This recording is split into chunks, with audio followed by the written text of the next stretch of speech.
Let's solve some problems. So here's the first problem. If alpha is the cube root of 2, find the irreducible polynomial of 1 plus alpha squared over q.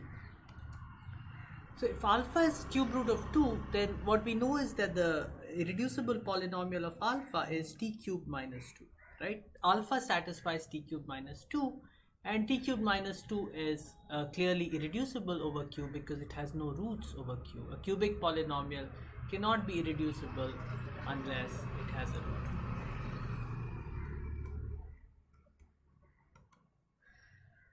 So alpha satisfies t cube minus 2, and so q alpha is just qt mod t cube minus 2, which means that 1 alpha and alpha squared are linearly independent over q.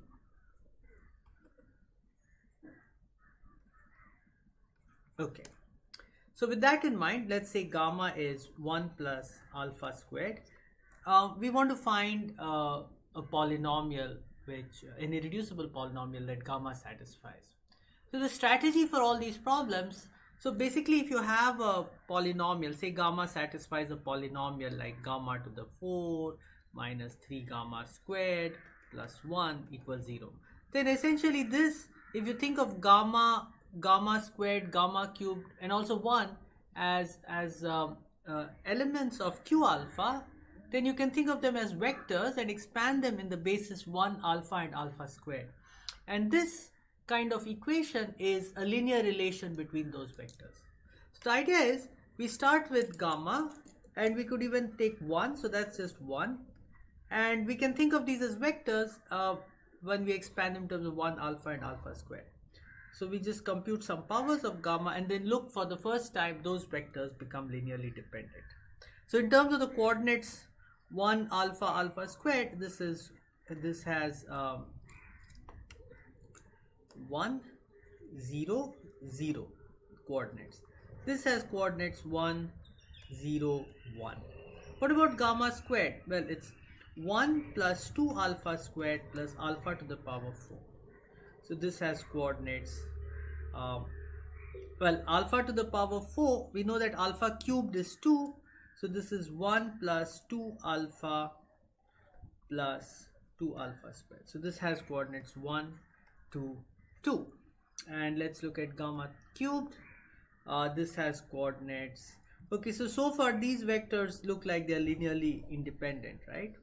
But if you take gamma cubed now, then we get that gamma cubed is 1 plus 3 alpha squared plus 3 alpha to the power 4 plus alpha to the power 6, which is 3 alpha squared is 6, 3 alpha to the power 4 is alpha cubed is 3, so this is 3 into 2 6 alpha, and alpha cubed is 2, so alpha to the power 6 is 4.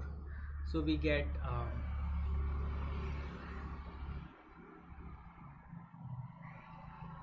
oh, I'm sorry, 3 alpha squared is not 6, it is just 3 alpha squared. Alpha squared is not 2, right? Alpha cubed is 2. So what we get is 5 plus 6 alpha plus 3 alpha squared. So this has coordinates 5, 6 and 3. So now we look at these 4 vectors. They must have a linear dependence because they are vectors in q cubed. So let's just figure out how to write gamma cubed, expand gamma cubed in terms of 1, gamma and gamma squared. Now if you look at these coefficients here, so if you look at the second coordinate, for example, so the second coordinate here is 2, here it's 0. So the only way, so we are looking for a relation of the form a1 plus a2 times gamma plus a3 times gamma squared is equal to gamma 3, gamma cube. So if you look at the second coordinate, the only possibility is that a3 is 3, so this has to be multiplied by 3, And once you do that, this becomes 6. But now let's look at the third coordinate.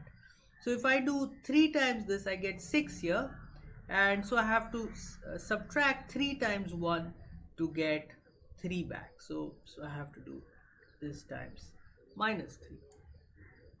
Okay, and but then when I do that, this 3 times 1 and minus 3 times 1, they cancel out, and so to get 5 here, I have to do 5. So anyway, one way or the other, I find out that gamma cube is equal to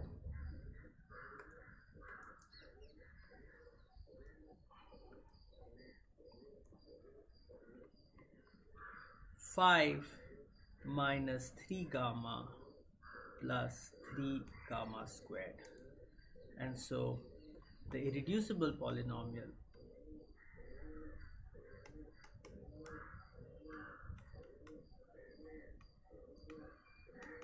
of gamma, which is just 1 plus alpha squared, is t cubed minus 3t squared plus 3t minus 5. And that's your solution. Here's the second problem. Find the minimal polynomial of square root 3 plus square root 5 over q. Before we jump into the calculation, let's just note that square root 3 does not belong to q adjoint square root 5. Because we know that this q adjoint square root 5 consists of complex numbers of the form a plus b root 5, where a and b are rational numbers. And it's not difficult to show. So if you have a number like this, it's square a plus b root 5 squared is going to be a squared plus 5b squared plus 2ab root 5. And if you want this square to be 3, then you would need either a to be 0 or b to be 0. In fact, for this square to be a rational number, you would need either a to be 0 or b to be 0. Otherwise, this 2ab root 5 term will come to haunt you. But if a is 0 or b is 0, then you cannot have. So if for example, if a is 0, then you're looking at b root 5 squared, which would be 5b squared. But 3 is not a multiple of 5. So it cannot be that b root 5 squared is 3. And similarly, of course, a squared cannot be 3 because a is a rational number and square root of 3 is irrational. So we know that square root 3 does not lie in q adjoint root 5. And very similarly, we know that square root 5 does not lie in q adjoint root 3. What this means is that 1 alpha, so let's give these names. So let's say alpha equals let's call this alpha square root 3 and beta square root 5. So 1 alpha, of course these are linearly independent over q. 1 and beta are linearly independent over q, but alpha and beta are linearly independent because beta is not in q root 3, not in the field obtained by adjoining alpha to q. And again, alpha beta is linearly independent of both alpha and beta because alpha beta is neither in q root 3 nor in q root 5. It's not in q root 3 because alpha is in q root 3 but beta is not in q root 3. So alpha beta cannot be in q root 3. So these are linearly independent. So this is linearly independent set. And so now we take gamma to be 1 plus alpha squared, and just like last time, we start computing powers of gamma. So and we expand those powers in terms of this basis. So firstly we take the 0th power. So 1 is equal to 1 in terms of this basis. It corresponds to the vector 1 0 0 0. And now let's look at gamma. This is just alpha plus beta. So this is the vector 0 1 1 0 in terms of this basis. Gamma squared is alpha squared plus beta squared, which is 8 plus 2 alpha beta. So this corresponds to 8 0 0 2 in this basis. And you can see so far these vectors are all linearly independent. And let's look at gamma cubed. It's 8 plus 2 alpha beta into alpha plus beta. So what we get is So let's just do some rough work here. 8 plus 2 alpha beta into alpha plus beta, that works out to 8 alpha plus 8 beta. Now 2 alpha beta into alpha is 2 alpha squared beta, but alpha squared is 3, so that's 6 beta. And 2 alpha beta into beta is 2 alpha beta squared, but beta squared is 5, so this becomes 10 alpha. So what we get here is that this is 18 alpha plus 14 beta.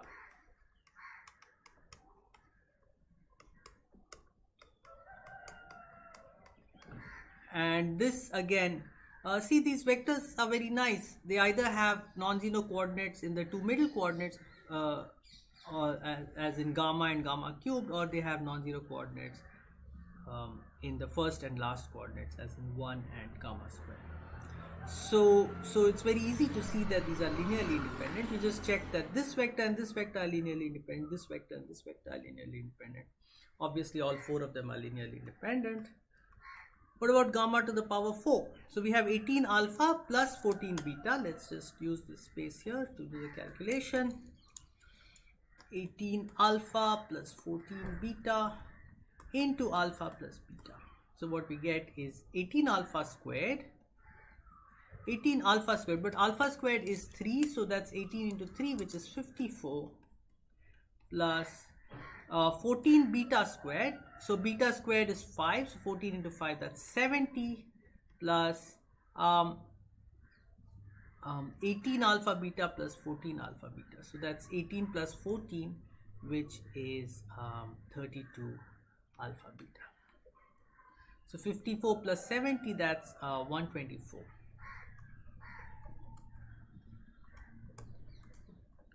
So we get 124, 0, 0, 32. So these are the first 5 powers of gamma, starting with gamma to the power 0. And now we can find a linear dependence between these vectors. Now this gamma to the power 4, we want to express it as a linear combination of 1 gamma, gamma squared and gamma cubed.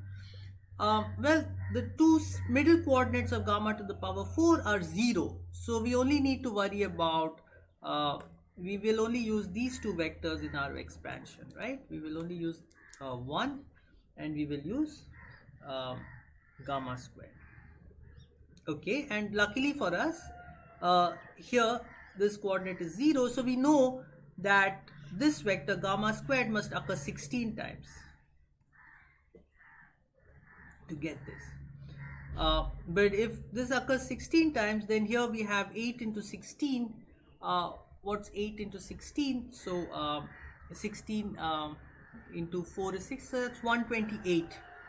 So we would have 124 minus 128, and so we'd have to we'd have 128, so we'd have to subtract 4. So this into minus 4. So what we get is gamma to the power 4 equals 16 gamma squared minus 4. Therefore, the minimal polynomial, the irreducible polynomial of 1 plus alpha squared is 16 t to the power 4 minus 16t squared plus 4. That's the solution. Now I'm going to take the previous problem and change it just a little bit. Firstly, instead of problem 2, I'm going to call it problem 3. And instead of finding the minimal polynomial of root 3 plus root 5 over q, I'm going to ask for the minimal polynomial of root 3 plus root 5 over q square root 15. So now this is actually our old alpha beta. So alpha beta is no longer linearly independent of 1 and alpha and beta, because alpha beta is already in the field. So alpha beta is a scalar. Okay, so what we do is we go back to the previous problem and we look at these powers, but now what we have is alpha beta is over here. So let me just copy this whole thing. and bring it over to the next slide page. Okay, so these are the calculations in Q, but now this alpha beta is part of the first coordinate, so we no longer have this third coordinate, and this rather fourth coordinate. And so what we are saying is that this is 1 0 0, this is, well, still alpha plus beta, but this was 8 plus 2 alpha beta. So what we get is, here we would write 8 plus root 15, because now that's in the field.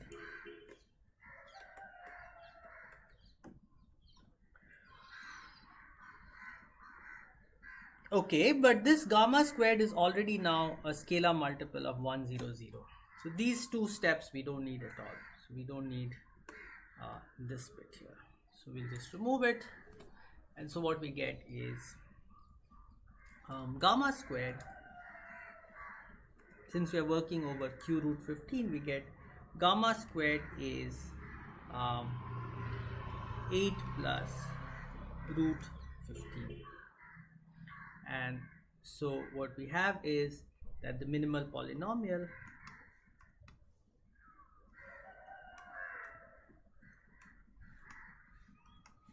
of root 3 plus root 5 over q root 15 is t squared minus 8 plus root 15. And that's the solution.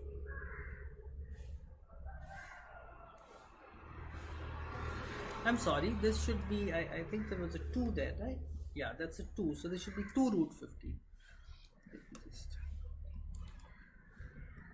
oops. 8 plus 2 root 15. And so this should be 8 plus 2 root 15. And that's the solution to our problem. Okay, now come to problem 4, which is a very interesting class of numbers whose minimal polynomials we shall seek. Let zeta n be e to the power 2 pi I by n. So this is a complex number, and if you raise this number to the power n, then you get 1. So this is called a primitive nth root of unity.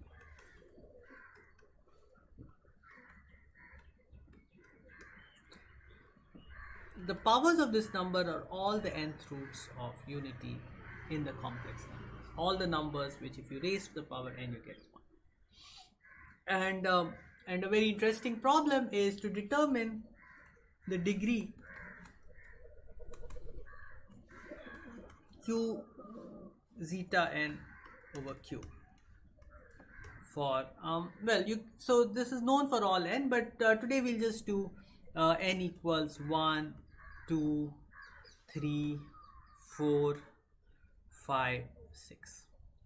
So we'll try these. We may not succeed in solving all of them with what we know right now, but let's give it a shot. So what is zeta 1? So zeta 1 is just 1. It's a rational number. So q zeta 1 over q has degree 1. In fact, the minimal polynomial, the irreducible polynomial of zeta 1 is just t minus 1.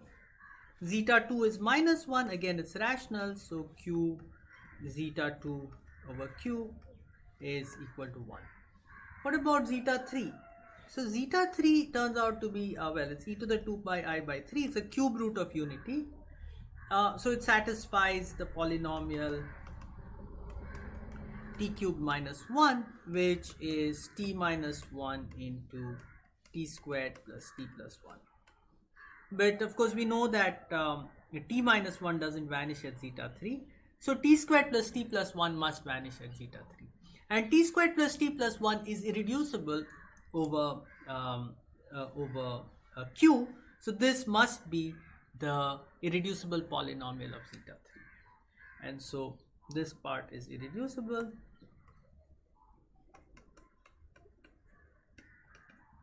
And satisfied and vanishes at zeta 3. So what we get is that q zeta 3 over q is just 2. This is the irreducible polynomial. Let's look at zeta 4. So zeta 4 is e to the 2 pi I by 4, which we also know to be the number I, the square root of minus 1. And this satisfies t to the power 4 minus 1, which I can write as t minus 1 into t plus 1 into t squared plus 1. Now these factors do not vanish at zeta 4. So we are only left with this factor, and this is irreducible again. So for quadratic polynomials, it's easy to check that they are irreducible. You just use the formula for the root of a quadratic polynomial. If the discriminant is negative, then they are irreducible. So this is irreducible, and so again we get q zeta 4 over q is equal to 2.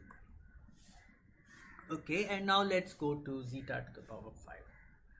So zeta power 5 is e to the 2 pi I over 5, and this satisfies t to the 5 minus 1, which I can write as t minus 1 into t to the 4 plus t squared plus t plus 1. Now t to the power 4, sorry, there's one more term missing, plus t cubed plus t squared plus t plus 1. And it turns out that this polynomial is irreducible, but showing that it's irreducible may not be that easy. I will defer it to next week, and you will see this when we prove Eisenstein's criterion for irreducibility. But anyway, it turns out that this guy is irreducible, and in any case zeta 5 doesn't satisfy this. So this is to be done. So we haven't technically fully solved this problem. You can try proving that it's irreducible with how much you know right now, like by looking for a factorization. We know it has no roots, but we need to know that it doesn't have any quadratic factors. So you can try to do that with your bare hands. It comes out more easily with Eisenstein's criterion. So this needs to be shown to be irreducible. But then if we accept the fact that that is irreducible, then what we get is q zeta 5 over q has degree 4, because this polynomial is of degree 4. An interesting one is zeta 6 e to the 2 pi I by 6. So this satisfies t to the power 6 minus 1, and this has a nice factorization. So it's t cubed minus 1 into t cubed plus 1, but t cubed minus 1 is t minus 1 into t squared plus t plus 1, and then there's another thing which is t to the power 4 plus t squared plus no, that's just t cubed plus 1. Sorry.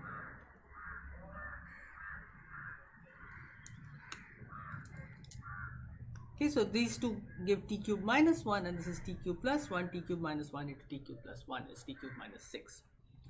Now, this does not vanish at zeta 6. This also does not vanish at zeta 6. We know what its roots are. Its roots are zeta 3 squared. So this doesn't vanish at zeta 6. So this must be so this polynomial vanishes at zeta 6, and this polynomial is irreducible. Again, for a cubic polynomial, we know it's irreducible if it doesn't have a root. So this guy is irreducible, and so what we get is that the degree of q zeta 6 over q is equal to 3. Okay, so we have an interesting sequence here: 1, 1, 2, 2. 4 and 3. See if you can guess what the pattern is. This is a very important class of field extensions. These are the cyclotomic extensions, and we will keep revisiting them during this course. A last problem. Prove that a regular pentagon can be constructed using a straight edge and compass. Now, you can construct a regular pentagon if you can construct a fifth root of unity. So let zeta 5 as before be e to the 2 pi I by 5. And if you can show that this point is constructible, then its powers will also lie in the same field q adjoins zeta 5, and you can realize a regular pentagon as having corners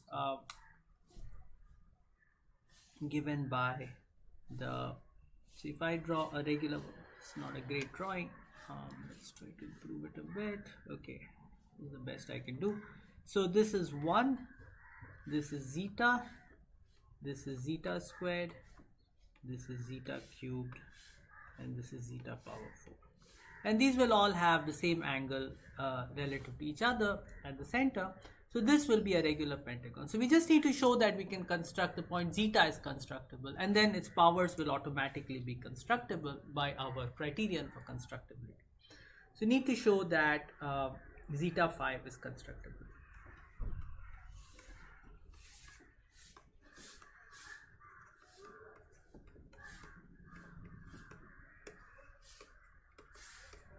Well, we've already seen that zeta 5 probably has degree 4 over q. It satisfies a polynomial of degree 4 at any rate. So let's just see that. So in fact, we have zeta 5 satisfies t to the power 4 plus t cubed plus t squared plus t plus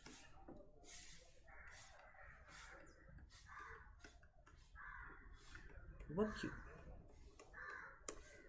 And to show that it is, so the degree of zeta 5 is 4. Q adjoint zeta 5 is probably 4. Well, we haven't quite proved that, but it will become clear by the time I solve this problem. So what we have is this, we have this q zeta 5. Zeta 5 doesn't satisfy any quadratic polynomial over q. So what we are asking is, can we find a field here f between q zeta 5 and q, such that f is of degree 2 over q and q zeta 5 is of degree 2 over f. So zeta 5 is constructible if and only if we can find this f such that this holds, i.e. f lies between q zeta 5 and q, and f is degree 2 over q and q zeta 5 is degree 2 over f. So we're looking for this kind of a field. So in this field, since this is a quadratic equation, zeta 5 would satisfy a quadratic polynomial over f. So what we would try to do is take this polynomial of degree 4 and see if we can write it as a product of two quadratic polynomials over some intermediate field. So we would have to factorize t to the power 4 plus t squared plus t cubed plus t squared plus t plus 1. And we want to factorize this. We would have two quadratic factors, and let's just try this with t squared plus alpha t plus 1 and t squared plus beta t plus 1. Let's try to find a factorization like this. And alpha beta need not be rational numbers, they just need to lie in a quadratic extension of alpha of q. So if we expand this, what we get is t to the power 4, then the coefficient of t cubed is alpha plus beta t cubed, and then the coefficient of t squared is 2 plus alpha beta t squared, right? And then the coefficient of t is again alpha plus beta t, and then plus 1. So what we need is alpha plus beta is equal to 1 and 2 plus alpha beta is equal to 1. Well, 2 plus alpha beta is equal to 1 is the same as saying that beta is minus alpha inverse. And substituting that in here, we have alpha minus alpha inverse is equal to 1. Multiplying by alpha and bringing everything to the left hand side, we get alpha squared minus alpha minus 1 is equal to 0. Which means that alpha has to be 1 plus or minus square root 5 over 2. 1 plus square root 5 over 2 is the golden ratio. This is a very, very famous quadratic equation. And well, so beta, so maybe we can take alpha to be 1 plus square root 5 over 2, and we can take beta to be 1 minus square root 5 over 2, and you'll find that all your conditions are satisfied. So what we get is t to the power 4 plus t cubed plus t squared plus t plus 1 is equal to t squared plus 1 minus root 5 over 2 t plus 1 and t squared plus 1 plus root 5 over 2 plus 1. So what we have is now the field generated by 1 plus root 5 over 2 contains 1 minus root 5 over 2, and the field generated by 1 minus root 5 over 2 contains 1 plus root 5 over 2. So these are the same field, and so what we have is that zeta 5 satisfies the quadratic equation t squared plus or minus one of these equations, 1 over root 5 by 2 plus 1. So maybe it satisfies one of these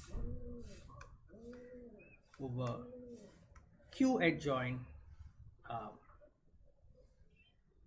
root 5. So that's our intermediate field, q adjoint root 5. So we have q zeta 5 lies over q adjoint root 5 lies over q, and each of these is of degree 2, and so zeta 5 is constructible. It's a constructible point,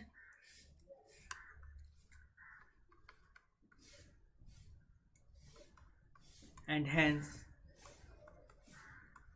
a regular pentagon is constructible.